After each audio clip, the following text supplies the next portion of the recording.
To the Subtle Secrets of Pranayama. This is day 13. And we've been discussing the movement of the breath through the system. And then the first pranayama practice that we tried was the classic yoga pranayama, which is belly breathing. Today we're going to extend that and talk about three-part breath, or Dirga pranayama, which is slightly different and has different application, as do all pranayamas. I find this pranayama really helpful for meditation and for ratio breathing. So we're going to talk about ratio breathing too and what that does.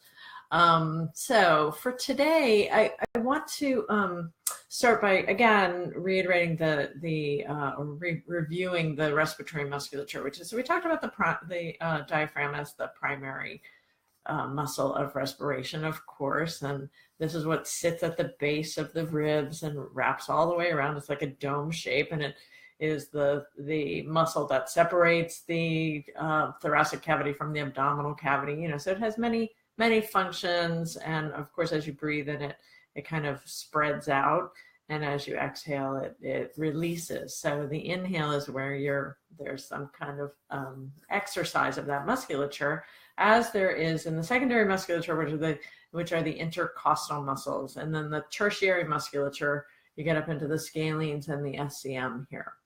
Now, what the literature shows, the research literature shows, is that if these muscles tighten, then we go into more sympathetic nervous system activation, or kind of an anxiety state. It doesn't have to be anxiety, but it's a activated state.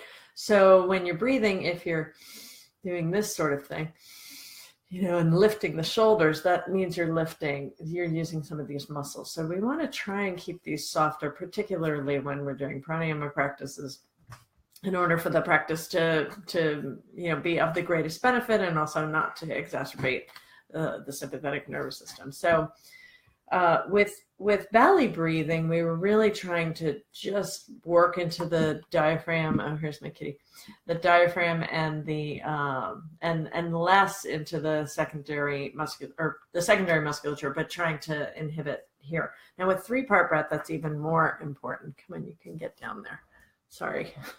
With three-part breath, it's going to be even more important, because with three-part breath, you start in the lower abdomen, and then you move into the side ribs, and then you move into the chest. And so for that kind of breath, you want to make sure that you're not lifting the shoulders, right? Because that can create too much tension. So let's try it together. I've experimented. I use this breath all the time. I've experimented with it a lot. And one of the things that happens, particularly when you're using ratios, is that if the ratio is too long, you'll start to notice tension here. So that's a really good, the tension here is a really good indicator that you need to take your ratio down a little bit. And as I said, we'll get into ratios. I'm just doing like one thing every day, so we're not going to do ratios today. So coming to that comfortable seat, again, with your feet flat or your legs crossed, if that's more comfortable for you, and shoulders soft, and soften the muscles in your face.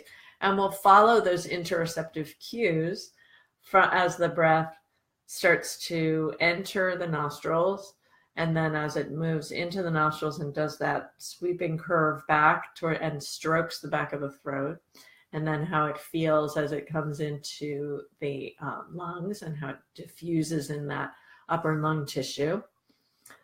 And then the idea with three-part breath is try to keep these muscles soft. Of course the breath is coming in there, but try to keep these muscles from engaging in the beginning, and rather use abdominal muscles just a little bit. So inhaling as if you're inhaling all the way to the pelvic diaphragm, as if it's going all the way down to the pelvic floor. And then the second part would be feel the side ribs moving out to the side. And the third part would be feel some expansion in the chest, in the armpits and the upper back, but this stays soft in the shoulders and the neck. And then don't worry about the exhale. I like to say on the exhale, you're just sliding down the banister. So just let the exhale slide down the banister this time. So we're breathing abdomen first. Sorry, I can't show you, as if my cat's the abdomen. And then side ribs, and then the chest, outright to the collarbones. Notice if you're feeling that tension in the throat and how much can you soften that.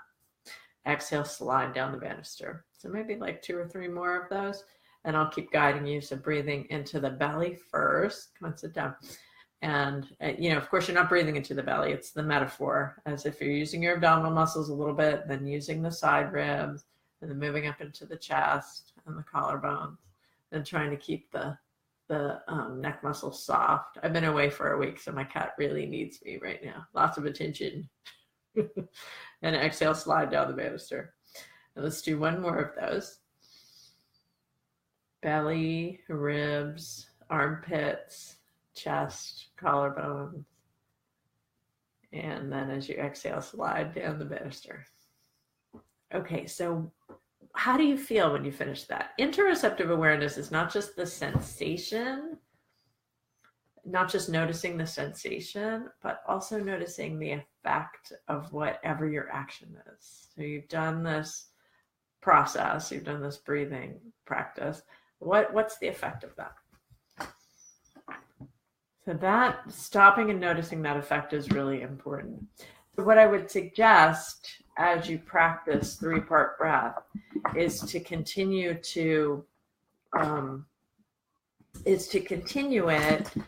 this evening if you can, and see if you're able to keep these neck muscles kind of soft.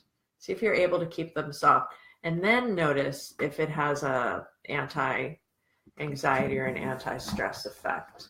And if you do lift the shoulders up a little bit, that's something also interesting to notice, because you can notice whether or not that creates more stress in your system.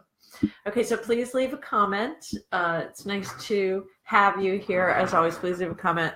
And tomorrow, I think I'm going to get your ratios tomorrow. Thanks for being here. Bye.